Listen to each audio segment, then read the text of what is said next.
بتيجي في وقت كده بتبقى محتارة في الأكل، بتبقى عايزة حاجة سهلة وخفيفة للعشاء وكمان في الغدا، والله وتنفع كمان للفطار. ملقتش ألذ وأسهل من الفطاير دي، بدون عجن ولا فرد ولا أي حاجة، سهلة جدا ولذيذة، وتعملها بأي حشوة موجودة عندك. هنسمي الله ونصلي على الحبيب. وما تنسوش لايك واشتراك في القناة، ولايك ومتابعة على صفحتي على الفيسبوك. والأول مرة يشوف قناتي يعني اسمي سما عمر. أول حاجة كده، كان عندي في الفريزر لفة من الجلاش، تمام. اللفة ديت كانت بقالها ايه، فترة معايا بقى بتاع يجي شهر كده عندي، فكنت ناسياها. المهم ان انا جيت في اليوم ده محتارة مش عارفة اعمل اكل ايه، افتكرت لفة الجلاش دي طلعتها. بعد ما طلعتها كده رحت كان حمرت كده طرحتين من البطاطس زي ما انتوا شايفين، وقلت بقى ايه، اي حشوة كده سهلة وسريعة، مش لازم اللحمة مش لازم الفراخ، والله تنفع. بصي لو عندك لحمة مفرومة حطي، فراخ حطي، ميكس جبن مفيش اي مشكلة. قلت احمر شوية بطاطس، طماطم، زيتون، فلفل، كنت عندي برضو جبنة موتزاريلا حطيت فيها.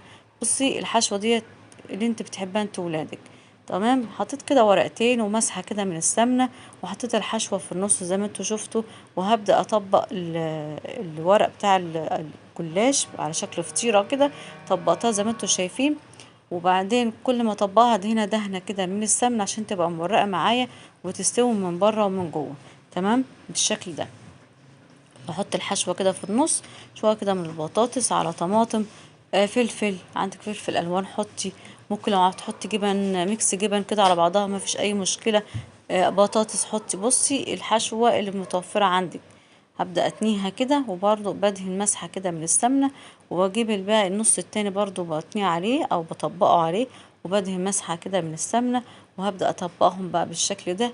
تبقى كده عاملة شكل الايه السندوتش او شكل الفطيرة كده، حلوة جدا. اخلص بقى الكمية ديت بالشكل ده.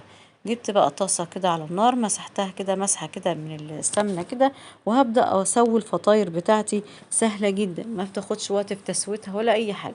طبعا الحشوة بتاعتنا مش محتاجة تسوية، بتبقى كل حاجة مستوية، فبتاخد بس لون من بره وخلاص. بس كده شايفين خدت لون، بقلبها على الاتجاه التاني، وهبدأ اسوي الكمية اللي انا عملتها بالشكل ده. شايفين الجمال، حلوة ولذيذة وخفيفة، وبتنفع والله لو في نص الليل جعانة تقومي تعمليها على طول. ادي كمان واحدة برضو هنسويها. خلصت كل الكمية بالشكل الجميل ده.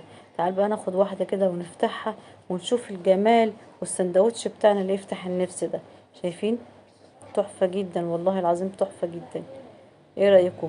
شايفين الجبنة اللي تفتح النفس جوه دي؟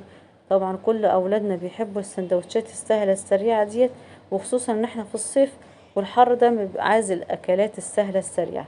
كان عندي شوية كده من الجلاش كده متقطعين ومتكسرين مش نافعين في حاجة، عملت بيهم الصينية دي، عملتها معاكم قبل كده. بحط كده شوية كده من المتكسرين تحت، وبحط برضو نفس الحشوة اللي انا عملتها سندوتشات حطيتها في النص، وبعدين بقيت الجلاش حطيته من فوق، وبرضو نفس الحشو طماطم وفلفل وزيتون حطيتهم على الوش كده، وشوية جبنة موتزاريلا حطيتهم على الوش، خليتها زي نظام البيتزا بالشكل ده. تحفة جدا. استناكم بقى تقولوا رأيكم ايه. سلام عليكم.